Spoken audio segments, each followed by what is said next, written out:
All right, don't blink for the next hour because we got a ton to get into on the Real Kyper and Bourne show. Nick Kypreos, Justin Bourne, Sammy McKee, in for Derek Brandale, Austin Mackey, Jake the Snake Schultz, also up there.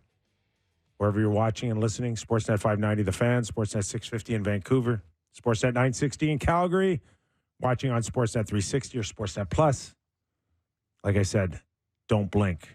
And download us if you can't catch us live. And remember, our show is always brought to you by Bet365. It's a Real Kyper and Bourne show. Serious day for Oilers fans today. I bet they're feeling very serious. I can't imagine. This is almost why I would never want the Leafs to make it, because I can't imagine how sad I would be right now if I was an Oilers fan. Would sad be the emotion? Depressed. Everyone. We're going to go to Charlie Huddy in about 5 or 10 minutes, but we'll dissect as much as we can before we get to Charlie Huddy. Of course, former NHL defenseman, 5-time Stanley Cup champion, member of the Edmonton Oilers Hall of Fame, and also a guy that knows Paul Maurice quite well, working close to 10 years with him in Winnipeg. He's the perfect guest. He is going to be great because we got a lot of defensive questions Why, thank you, Barney. to ask. But, like, where do we start? Do we start with the Oilers being down 2-0? Do we talk about injuries? Do we talk about potential supplementary discipline? Do we talk about Barkov? I don't know where to start. Let's start with what happened. What happened last night? The Panthers, they win 4-1. They come back for the 7th time to win a game in this postseason, which ties the record for most comebacks in a postseason. What did you make of the way that game shook out compared to what you expected to shake out last night? Well, first of all, I'm watching the Oilers go up 1-0, which was a perfect remedy to get back into the series and tie it at 1-1. Even a bit of a softie by Bob's standards? I think a softie was even more of a sign that this was going to be a decent night for the Oilers. You could get him. He's human. He let in a bad goal. Where can you snowball that into momentum? Where can you finally feel good about yourself that, hey, he's not stealing this one? You don't let, and it was a horrible goal. Like, I can watch it. Very high 5-hole shot. Like, unlike what we've seen in the last 6-8 weeks out of Bobrovsky. Like, I can watch it 10 times, and I still don't know how it went through him. It's actually the only time he's given up a 5-hole goal in the postseason. Yeah. So, things were off to a good start. Like it bounced off his chest and through his 5-hole somehow. It was awful. But it wasn't the sign. No, it was not the sign. And pretty much the way the Florida Panthers have been disposing of teams, they stay consistent. Stick with it. They stick with it. They don't panic. They smother. And not much room yet again for Connor McDavid or Draisaitl. No. We talked in this playoffs how hard it is for the elite guys to create once the other team has targeted you, circled you, made you the guy. Florida probably better than any team in the NHL at taking away ice and space. So, we got 1 point for McDavid. He got an assist on the Ekholm goal and nothing from Draisaitl yet. That's a bit of a story that they can't score 1 goal in 2 games. What do you have here, Sammy? Marks the first time the Oilers have scored 1 goal in a 2-game span since February of 22. So that's a big part of it is the defensive side of things. And from there, I don't think they're giving up anything more than usual on the other end of it. Just how do you score goals? From like a fan's perspective, I came out of that first game being like, if I'm an Oilers fan, being like, God, we needed that one. Because the Oilers played so great in the first 2 periods of that game. I thought the Panthers shut it down a little bit in the third, and they kind of tightened it up a bit. But if you just... They gave up a goal 3 minutes in. But if you find a way in that first game to get a couple by Bobrovsky, you win that first one. Like, this was always what the Panthers did last night is the Florida Panthers. Yeah. What they looked like in the first 2 periods of that game 1 were not like them. And it was like you had a chance to get them at home on a home ice, and you just didn't get it. Yeah. And now it feels like, are you going to beat the Panthers 4 to 5 times here? Here's the bright spot. If you're trying to sell it to your friends and you're an Oilers fan, whatever, Barkov hurt is a big story. And I know, I'm not saying he's not going to play. I think Maurice even said that, if things keep progressing, he maybe will, but Barkov would be big. if he's not doing great. Ekblad's ankle looked not great. I know Oilers have their injuries, but that would be big. Absolutely huge. Okay, we're going to get to Charlie Huddy for sure. Yeah, But call him in about 5 minutes or so. But what are your overall thoughts? I was quite surprised, if not shocked, that there wasn't more talk post-game about the hit and whether or not they even thought it was suspendable. Like, it was an afterthought. Everybody was like, it's a nothing play. Yeah. And I'm not here to debate that. We can. But what I'm here to tell you is that their best skater got hit in the head and couldn't return. That's a story that has to lead to where are you on the severity of the blow, and would that warrant a look by the league? And at least a conversation. It's not going to happen. Nobody wanted to even touch it. Maybe if it were Warren Fogle, who also got ejected for the knee, if he had thrown it, maybe we'd be talking about, or Connor Brown or someone else. It's Leon Draisaitl. You think they're going to suspend Leon Draisaitl for the in the playoffs, in Game 3 in the Edmonton? finals? Yeah. Let me tell you something. Barkov would have to be if they dead. announce tomorrow that Barkov's out with a broken jaw and he's done for the rest of the series, they are going to look at it. I do think you're right that it's injury dependent here.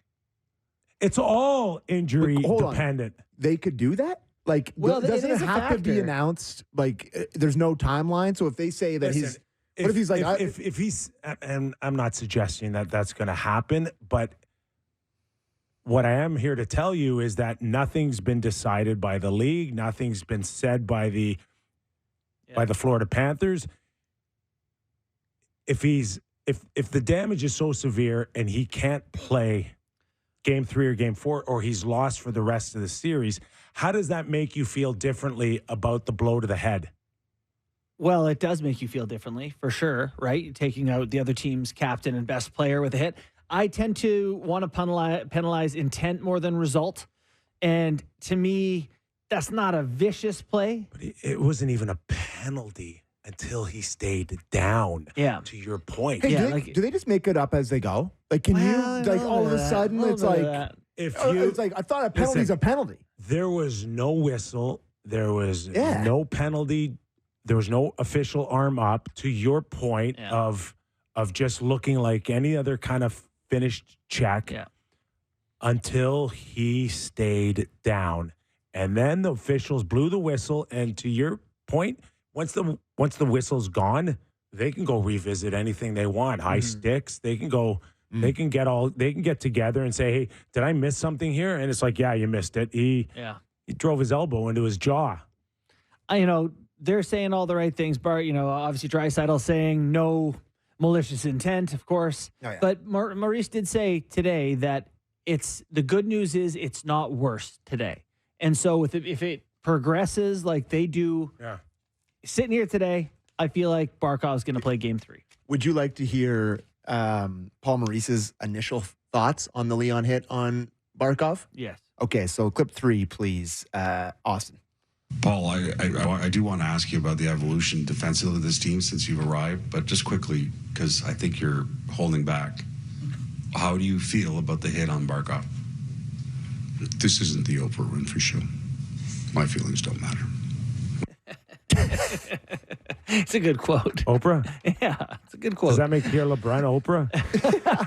I don't know. But we have more from Maurice on this. And then today, with a little bit of the next day clarity, he was asked again. And this is from clip 4, please, Austin. Well, I would view it without as much emotion. And then I don't... it's done. The refs called a penalty on the ice. The league looks at just about every single hit. They'll make their decision, and then we aren't dealing with that anymore today. And then part of that is just the discipline, mental discipline to leave the game where it is regardless of the result. And I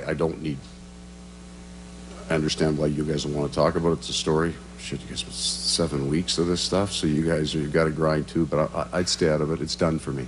It's all done. See, here's the biggest problem with our game is that we cannot see intent and we cannot see the physical effect of a hit. Mm-hmm. So the one thing that I always kind of knew I could do pretty well in my career was I could disguise stuff. Yeah. And I could make it look like it's a nothing burger, and I could hurt you. Mm-hmm. And that stuff still goes on. Yes, it does. I think unless you've done it, you don't know that. I mean, hey, I was a pretty clean player. Yeah, I was not. But even as a clean player, though, of course, there are moments when you're like, all right, F that guy, you know, we're going to get a little greasy here. So the example to me now is the Fogel neon Lusterainen. Yeah. So this guy goes down like he's done. Okay, like he's moments away from season-ending surgery. By that reaction, it was like, oh boy, his something so in now his CL is gone. It changes the whole vibe of the call on the official. And yes, did he lead with a knee? Yes. It's a kneeing penalty for sure. But if the guy gets up in a relatively decent amount of time, he's not out of the game. No. And then on the opposite side, something like Barkov could look so innocent, and that guy does not come back. Yeah. And it's like, what do we got to do? Do we have to pause for an hour while a guy gets x-rays so they can come back and say, he's not hurt, he's fine. All right, 2-minute minor. Yeah. Like, what are we left with here? And I thought, I know we got Charlie on the line, but I thought that the Bennett one on Bouchard behind the net, I thought that was maybe the worst intent of all three hits, where he threw the knee out on him, but Bouchard gets right up, so they get the penalty, and that's it. But anyways, I agree with you on that. Yeah. All right, we got him? Got him. Let's welcome in 5-time Stanley Cup champion, Charlie Huddy. We're thrilled to have you on the show. Charlie, how are you, Hi, my guys. friend? I'm good. Thanks for having me. Thanks for joining us. So let me go back to your era. Who was really good at disguising hurting guys? And was it Would you? number 11 come to mind? Yeah, he would come to mind, but I'm guessing sometimes he didn't disguise it very well. But he would be one of the guys for sure. Another guy probably maybe lots of people would know, but like a Kevin McClellan or somebody like that was our fourth line center back then, and a tough guy that would kind of get around the ice and get that sneaky little elbow out or sneaky little forearm out. Yeah, it does happen out there. So, Charlie, we'll get your thoughts on how it's gone for the Oilers so far through 2 games of the Stanley Cup final. Been in a couple of games, obviously, but haven't got the result. Yeah, I mean, I'm kind of like everybody. The first game, they had some bad luck around the net. The goalie was obviously fantastic, which happens in playoff hockey. And that's why you win Stanley Cups. You get a hot goaltender. And, they just couldn't get anything in. And then they come out last night, and then, you know what? Florida tightened up again, I thought. And I know Paul Maurice, he's in that room getting those guys to lock down that slot area and getting it shut down so there's no slot shots and stuff like that. I know that we talked a lot about it, and I'm sure he's doing that right now. And, I mean, I think it showed last night in the O-zone. I mean, the Oiler forwards had a hard time penetrating into that area. And then you get around that outside. Florida's keeping to the outside, but then you get around that outside, you hold on to it too long. Then you try to force a pass, and then you know what happens. It gets going the other way, and nothing ever gets to the net. But, I mean, I guess the coaching in me still – I looked at the stats this morning, and, I mean, the forwards of the Oilers had 6 shots on net. McDavid, Draisaitl, and Hyman, and then the rest of the guys, Fogel was out, but the rest of the guys had no shots on net, and it's tough to win a hockey game when only 3 forwards get shots on net. We're talking to Charlie Huddy, Hall of Famer with the Edmonton Oilers, and now watching a very tough climb by the Edmonton Oilers to get back in this series. Charlie, safe to say that Connor, in terms of the space that's allowed for him, he hasn't seen anything like this, at least in the first 3 rounds here. What's the key to closing up a gap here, and why is Florida a lot more successful than Edmonton so far in the first 2 games? Yeah, there's no doubt. I don't think he's seen anything like the way Florida's handling. I mean, Florida's got some D that can move, like, Forsling and Ekblad. They can move, and it's all about the gap. I think that the initial rush by the Oilers, I mean, Florida's tracking back really hard. I mean, I watched the game last night, and there was some times where two forwards were coming in on four Florida guys, or even three Oiler forwards coming in on four Florida guys. So they're getting back there, and they've done a great job on McDavid of having switch offs and having closed the gap and taken away time and space. And the other thing is when that puck gets along the wall, Florida's got a second quick in there really quick before Edmonton gets their second quick in there. So they're able to get, McDavid or Draisaitl or whoever it may be up against the wall. And then the second Florida guy comes in there and gets the puck, and then they're on the move going the other way. But I think it's not over. I always told RD, you got to give yourself a buffer on guys that got a lot of speed. If you get, those guys want you to get up tight on them, like a McDavid and Draisaitl. They want you to get up tight on them so that they can cut back and spin off you. And then as a defenseman, you got no chance. So I used to say, give yourself a 1 or 2 foot buffer. And at the end of the day, you know what? He's got to go through you to get to the net. So give yourself that extra room. And I think Florida's done a real good job of doing that. Charlie, you were an assistant coach with Paul Maurice for a lot of years and would have some unique insight to the things that he likes to do. Is there anything that comes to mind when it comes to the way that he likes to coach and things he likes his teams to do that you're seeing play out so far in this series? You know what? I think just we always say, pushing the right buttons on the right guys and making the right line change at the right time. He always seemed to do that in Winnipeg. He'd move one guy in, move one guy out, and I think he's done that a little bit, especially with Rodriguez. But I mean, he gets in that room before the game, and he'd come in that coach's office and he'd say, kind of bug him because we knew how he operated. What do you got for them? And he goes, you know what, I'm not sure. It'll come to me though. And then he'd start walking down the hallway towards the dressing room, and then all of a sudden he'd turn back and he'd kind of like look at us, and then he'd walk in that room and he'd go in there, and it would be an unreal pregame speech to get the guys fired up and get the guys going, and not overkill, but just enough to get to hit the right button and get you going. And you don't need that right now in the Stanley Cup Finals. I think he said that you just go in there and give him a few pointers or whatever, just a few reminders on what we need to do to win the hockey game. And I think he was great at that. And I think and the way he handles the bench, I mean, he's got those guys dialed in. I know that year that we lost to Vegas in the conference, our whole game was about forecheck. Get in on the forecheck, cause some turnovers, and then we'll go from there. And I think he's got that built into Florida right now, where those guys are getting pucks in the right spot so they can go back in and get the pucks, or the hard rim, hard for the Oiler defense to handle it. So he's got them in the right spot, and they're getting there. Is there anything else, Charlie, that you can see from afar on Paul Maurice that's maybe giving him a leg up from his days in Winnipeg? Like the difference between getting Florida maybe over a hump with 2 more wins compared to what he couldn't do in Winnipeg? Is that just strictly players, talent, character in the players? Yeah, I really want to go there, but yeah, you know what? It'd be all the above. I mean, I think he just felt that he didn't have.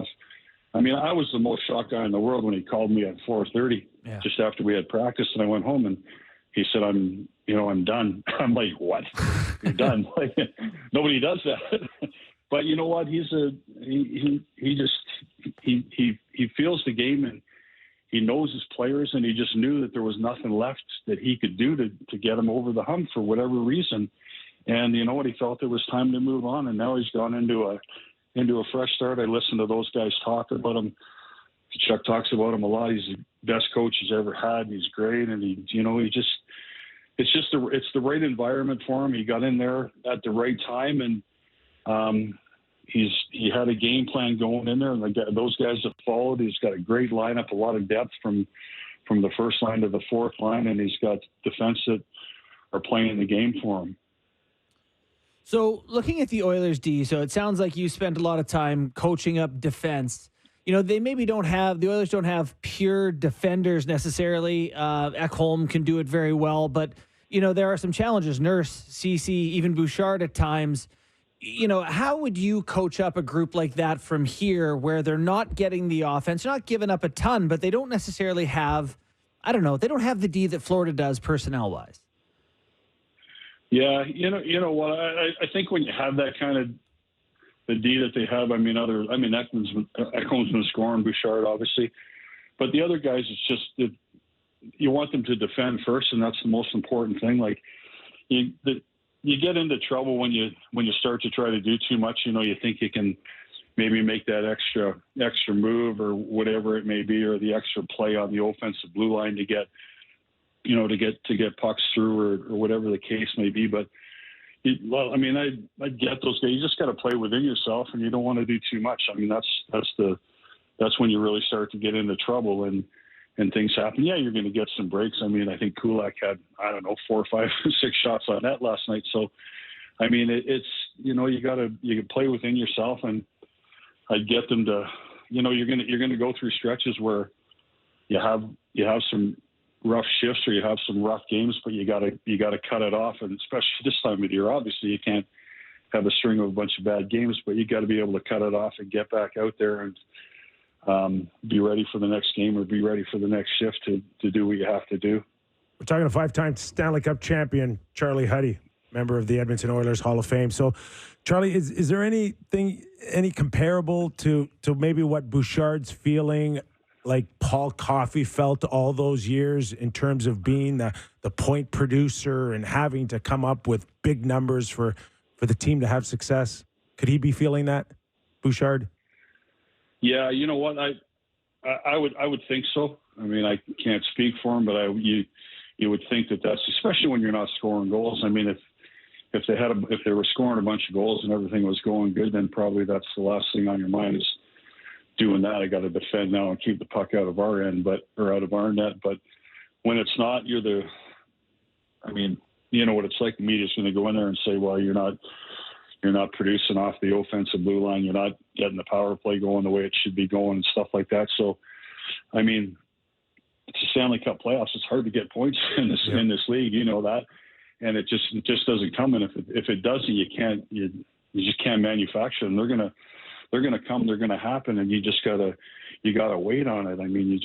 It's just not there. So I'm sure he's feeling it. And it's the same old story. You try to do too much, and then bad things happen, right? So you just got to stick with the game plan that got you all those points. Shooting the puck like I thought on the power play. It's not going right now. What do you tell I never ran a power play, but luckily I got on it 2 or 3 times when I was in Edmonton, but with all those other guys. But it's like anything, right? It's like if it's not going, just get the puck to the net, and Hyman's going to be standing in front of the net, and something's going to go in off somebody's leg or whatever the case may be. But yeah, you pass it around and hoping that something's going to open up. And Florida's done an unreal job. They're not. Barkov's such a smart player and taking away that seam pass, and they get one to Leon, but he's right on the goal line, and Bob knows it's coming, and he's already over on it. It's getting pucks to the net, and then things will open up, right? Once you start shooting the puck, then the seams will open up, and everything happens after that. But you need a starting point, and hopefully that they can get that thing back on track, because we all know it's won them a lot of hockey games, and they're going to need it to win games now.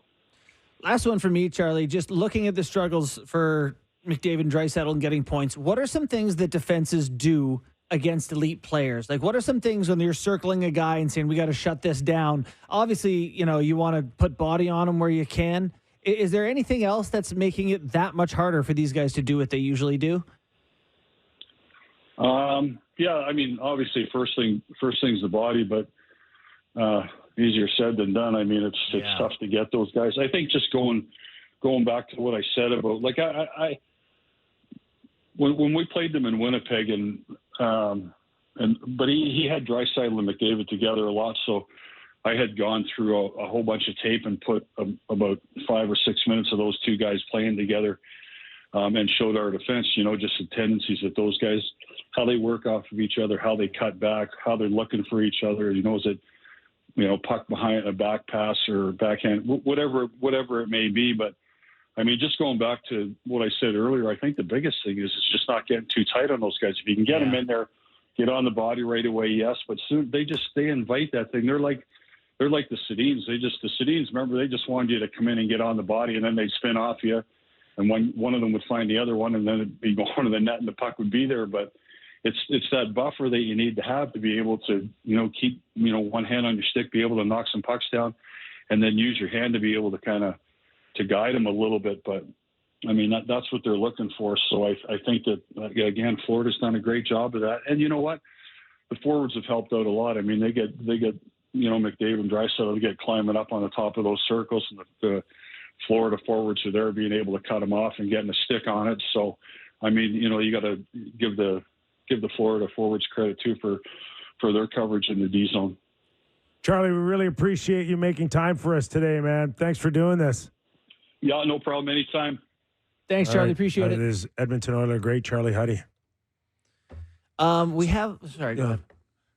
Just to follow up. It's to me, the focus on McDavid is to make sure that he doesn't have the access to the net. As far as him handling the puck. You know how many times he's turned away and gone to the outside or back to the perimeter, handled the puck.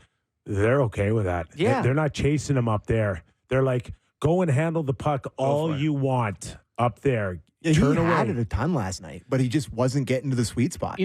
These guys in these situations who start to have problems in playoffs, the holes aren't there that are usually there. They don't see it. Beyond the first guy that they have to beat, there might be another layer, so they don't even try to get in. I feel like you still have to try to get in, and that might be the quest for McDavid. He has tried on occasion, and then it looks like he's trying too hard because he's lost the puck a couple of times. It's into traffic, and it's like... They're a great defensive team. Right? They really are. It's hard. I thought Ekblad in particular last night was just so good. Yeah. Listen, I'm not a huge Ekblad but fan. He was excellent. But their ability to tighten up and close the gap is night and day from the Edmonton Oilers. Another goal. It's not the hard forecheck that's creating offense for Florida. It's breaking the puck out of their own zone. They're scoring 180 feet. And Mikkola's a perfect example. Go back and watch it. It's literally 4 seconds that the puck is in Florida's own zone. Evander Kane goes behind the net when there's no reason to.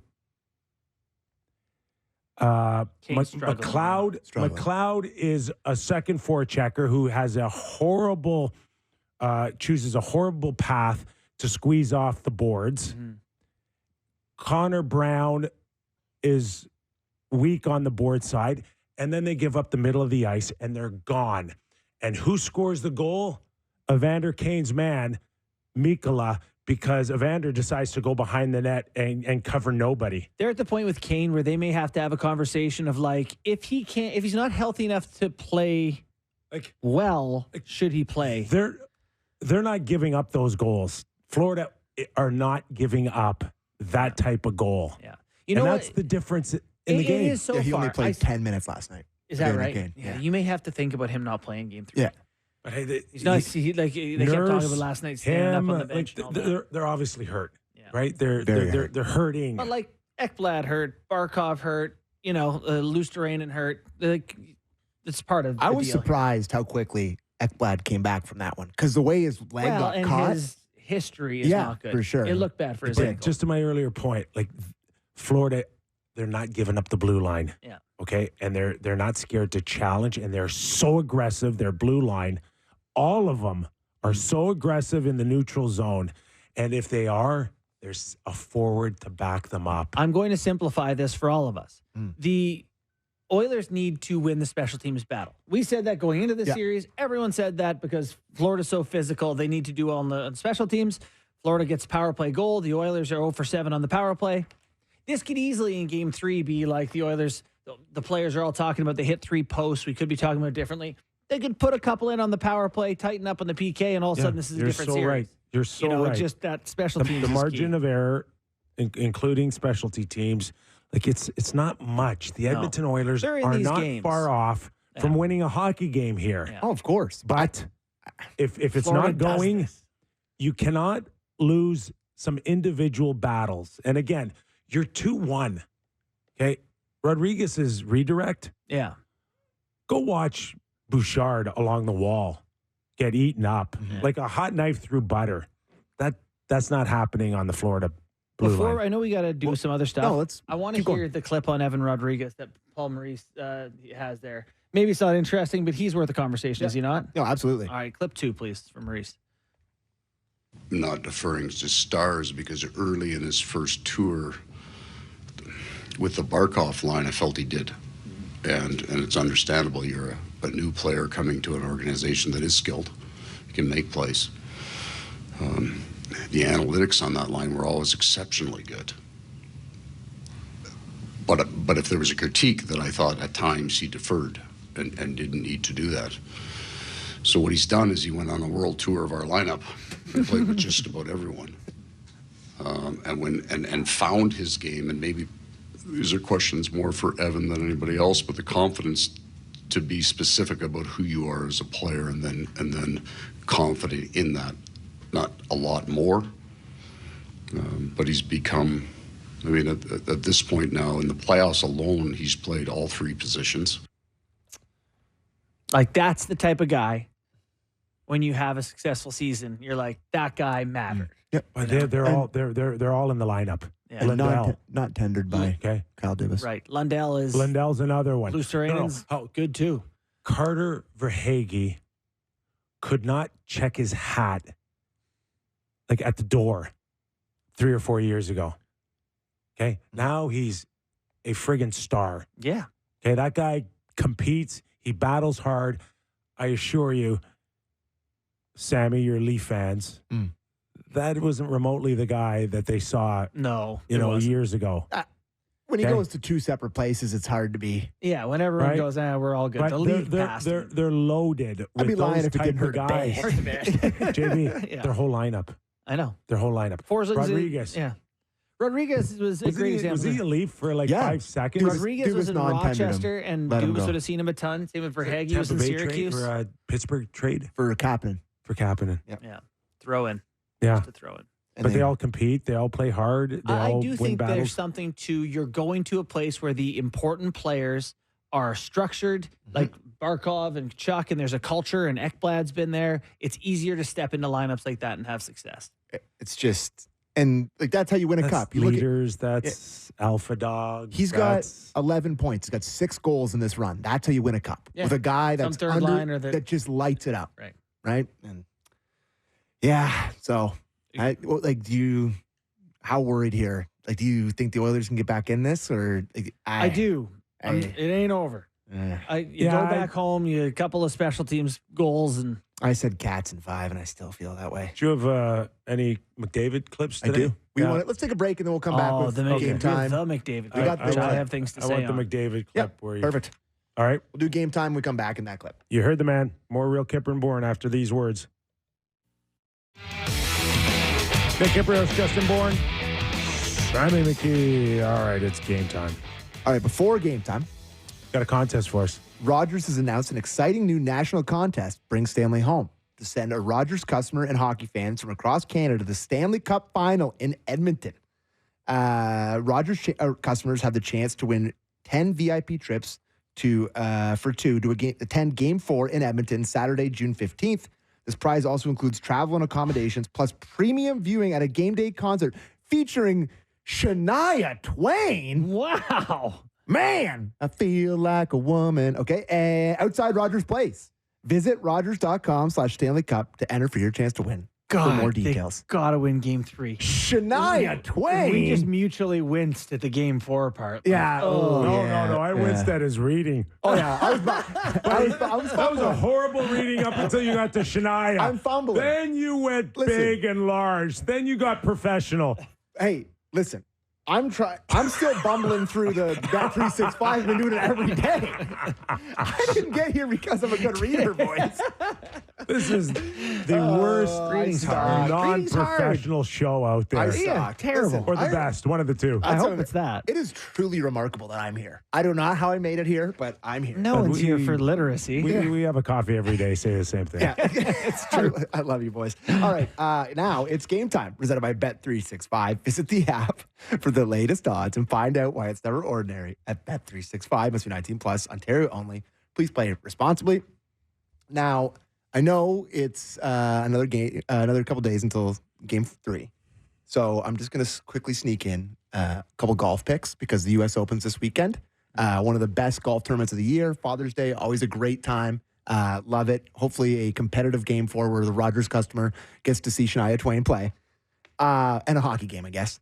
But it's crazy the odds for this now because Scottie Scheffler was 4.5 to 1 for the Masters. He was 4.5 to 1 for the PGA Championship. He is down to 3 to 1 to win. You can't bet that. But why? You can't bet that. I think you can. This is not whatever the opposite of value is. All the golf, I'm sure the betting people are like, you can't bet one golfer versus the field at 3 to 1. But he's probably going to win. But he isn't prime Tiger. I think it's a. So you got me in a pool now, and I went in it again. Yeah, I did too. I joined. Hooked. What is it? Shout out Brandon Miller in Kelowna, BC. There, it's our Miller's Majors. $25. You pick like 14 guys. You count 8. Yeah, I hate this because now I'm in it and I check the thing every 5 seconds. Yeah. It's like consuming my life on weekends. How'd you do last event? I think I finished 45 out of 200. Yeah, I was going to say out of 38, 45. No. Yeah. So, anyways, I think he took Scheffler out. Nobody can pick him. Nobody can pick him. Wow, I actually love that move. Because who wouldn't, right? It takes the whole top tier out of play. Yes. Everyone would pick him. So I think there's a way that you can bet without Scheffler too. Yeah, that's a good way to bet. It's anyways, winner minus Scheffler. Outside of that, I don't mind Colin Morikawa at 14 to 1. Been really good recently. Xander Schauffele got over the hump at the PGA Championship. Don't mind him at 11 to 1. And a little bit of a longer shot. I was going to give out Ludwig Aberg, but his putting hasn't been great. You got anything Canadian for us? I'm looking down. How's your boy here. Hadwin? Give me a sec. Got to go down. Got to go down the list here. He was good last week, right? Hadwin? Yeah, I think he was. Yeah, he was second. If you want to bet Adam Hadwin, he is 125 to 1 to win the United States Open. And you were saying that Hadwin is now one of our 2 Canadians in the lead to go to the Olympics. Yeah. So he needs another good finish here to get ahead of Connors and be Nick Taylor. And there you go. All right. And that was Game Time presented by Bet365. Visit the app for latest odds and find out why it's never ordinary at Bet365. Must be 19 plus. Ontario only. Please play responsibly. Don't interrupt me when I'm reading. Bets? Literally zero? There's no hockey games for 2 days. I think the Oilers are going to win. We got days. I do think that. I know we got a clip of Connor McDavid coming up. We do.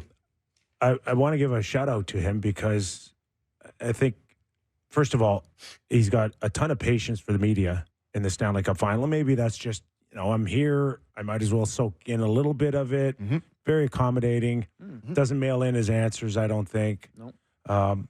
But I've been around a few guys who are like, shortest answers. Get me back in the shower. Would you prefer that?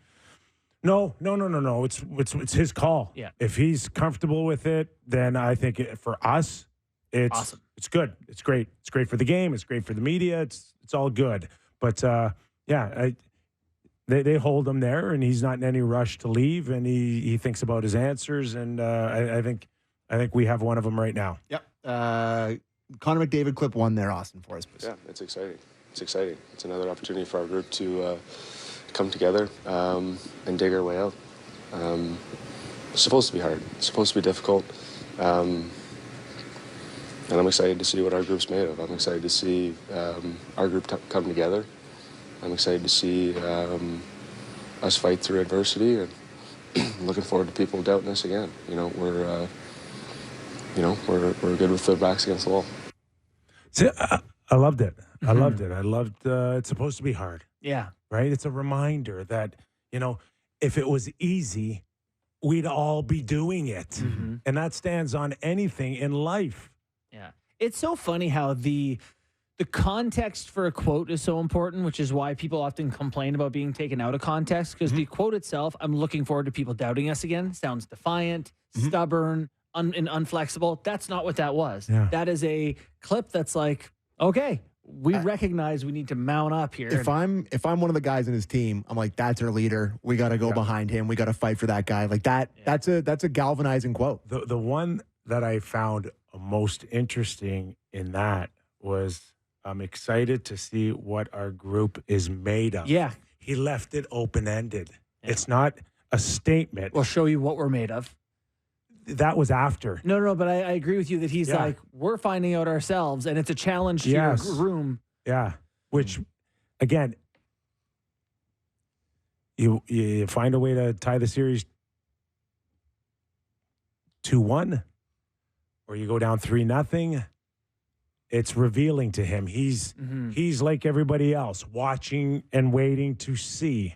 So I thought that was interesting. Yeah. Like there's still a question mark for him on what they might be made of. It's funny. I read, some articles obviously about this and how McDavid has to get going and all that. Like, I don't know. We talked about this a little bit, but like McDavid had the puck a lot. He looks to me like himself. He looks dangerous. It's very hard. And this is, in these games, is when it's not Matthew Tkachuk and Barkov scoring all the goals. It was Evan Rodriguez, or Mikkola. it's Mikkola. Yeah. It is, these guys will take all the attention and all the gravity. But nobody, you need people behind you. But nobody will remember who had territorial advantage, who had the puck more, who looked really close to scoring but didn't. Yep. History will not be kind to Connor McDavid if he goes quietly in 4 games. For sure, I agree. In that series, you can't say, this guy doesn't show up in playoffs. His numbers reveal that he very much shows up in playoffs. But you're right. For the Cup final series. Yes. Yeah. And that's the challenge for these type of players. And I think in game 1, I might have used that I thought Barkov outplayed. Maybe outplayed was the wrong word. Maybe the word should have been Barkov outproduced McDavid at the end of the day. +2, -2, 2 assists, no points. And that's what will go down in the history books. Yeah. Yeah, you'll go back and look at the game sheet. Oilers fans won't forget. Tons of pressure on Connor and Leon to go home. Last change. Like you said, get the power play going. Find a way to put 2, 3, 4 points up and turn the momentum around. Yeah. And, you talk about the pressure. I mean, he goes out there in front of the media yesterday and just puts even more pressure on himself. Yeah. Right? And on the team. In a positive way. In a positive way. Like, he's not afraid of it. And I would expect a rather large game 3 from the Oilers stars. It's going back in game 4 where I would worry. I was an Oilers fan. But anyways. For sure. Ready to move on? Sure. The Carolina Hurricanes make Eric Tulsky the next general manager. Tulsky of the blogging internet fame. He was he was more influential than Waddell was in Carolina. The last few years. Really? Yeah. Oh, yeah. Yeah? Yeah. From everything I gathered, it was the owner, Dundon. Let the record show. He's the first guy to go from internet blogger to... So he was... And McDavid. So he was a blogger. Right, sorry. And, he was a full-on... Right. He was a full-on, chemist, I think. He had a serious job that he went to university for and did this casually to start. Probably 20 years ago. I don't know what it would have been. And now, casually, yeah. Yeah, it's not casual anymore. Wow. So that's interesting. Don Waddell has moved on, and Tulsky will have the job. People obviously know that he's into the numbers. We'll see if that affects the type of players they go after. But to your point, if he's already had his fingerprints on everything, it's funny. Nothing's really changed. Nothing's going to change. This search hits different right now, but I'm doing Carolina Hurricanes cap friendly. One of my last looks probably here. But no, it goes till July, I think. They got a big offseason here for Carolina. It's a big one. Pesci, Chatfield, Natchez, Martinook, Teravainen, Gensel. Teravainen. Yeah. Gensel. Yeah. Pesci, Shea. Tough one to start. Yeah, it's that's a huge offseason to come into and be like, you're the main guy. Yeah. So in other news, Jim Nill named General Manager of the Year award. Sneaking these in during the final is Is that a good thing? But I think they want to do it to make sure we're aware of it rather than doing it. When's the right time? Certainly to me, it seems like after it's the regular totally season. buried. Like I sat here and I said, do we even want to mention this? Could it not have It's just been done? It's just, to me, it's buried. Yeah. And it's not like the guy's celebrating it today. The guy got knocked out like last week. That's the problem with doing it in playoffs is does he really care? Like, your team lost. To me, between the end of game 82 and game 1 of the playoffs is when they should announce that award. you know what the real general manager of the year award Yeah, is? win the Stanley The guy Cup. who Gordon wins the Stanley's cup. Cup. Yeah. That's Stanley the real. Cup is the GM of the year award. Maybe name it after, like, the regular season and the playoffs. Like what? The GM of the year award? Some combo? I will say though, if you're Hybrid. kind of looking at a team that's set up beautifully for the future and like built like a great farm system and built like a team that's really competitive, and he made some great trades. You got Tanev in there, that was great for them until they lost. Like, you get why he would be it, But it's such it does fall on deaf ears at this point where it's like, this guy's a general, and Bill Zito's like, he is. Yeah, I know. It's like, are you sure it's not me? Right. You know who I think it is? It's Probably me. me. But like, it's also such a weird thing because teams are at different parts of their development. Like, I don't know, did San Jose or Chicago maybe have a better year for moving towards their goals? Yeah. You know, like what Mike they're trying to Grier's be. been the GM I don't know. here. These I guys used to don't work- have the same goal. And if the goal is to win, then you're right. It's the Stanley Cup. He iced the worst team since the 92-93 expansion, so good for him. You guys, Sammy, you excited about the cap going up to $88 million? The question I wanted to ask Yeah. you two about this, and the reason I put it in there, because we kind of mentioned it at the end of the show yesterday, but I wanted to revisit it. How much more money does this mean guys are going to get on July 1? Like $4.5 million isn't that huge of a spike no, for a it's cap. a 5% raise. Right? Your Toronto Maple Leafs between Willie Nylander and Matthews. It's all gone. It's all gone. It's It all goes gone. to like two every guys. time I get my paycheck, it's already spent. this is what we were warned when I played, that the difference between the haves and the have-nots.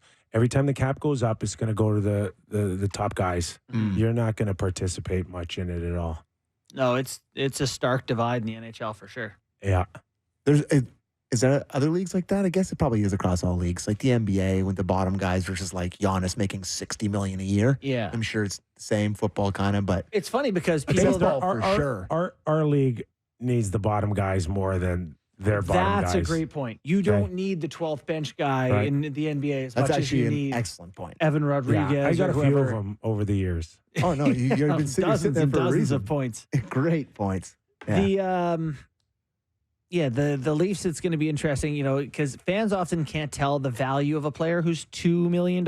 Like people are like, get rid of Alex Kerfoot. He makes $3 million, or get rid of Yarncroc or whatever. These guys at that much money, pretty good, pretty effective players. And you do need those guys. So People would really have turned on Yarncroc. how do you turn on Yarncroc? Fan base doesn't love him. Well, He's a good regular season player. he's fine. You came around on him this year. I did. You really started to like him. Yeah, well, more so, yeah. Yeah. Yeah, I found him a little spunkier. Spunky here. Yes. Okay. Last debate. Let's talk about these the big hits from last game that everyone's discussing. Just which one to you is the most egregious? Who's the Oilers player through the knee? I thought the worst one was Bennett. Warren. That's what I meant. Fogle. That's what I meant. I thought Bennett on Bouchard was the worst. Fogle and Draisaitl. Any of them really terrible? No, I thought the Bennett one was bad.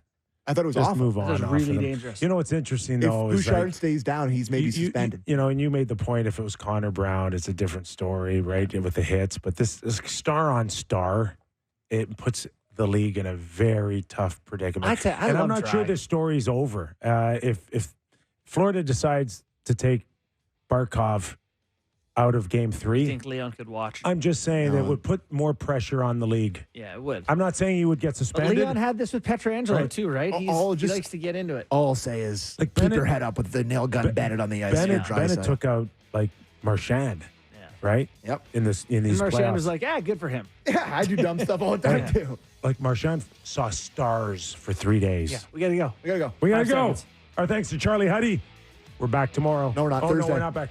Blue Jays tomorrow. Thursday. Thursday.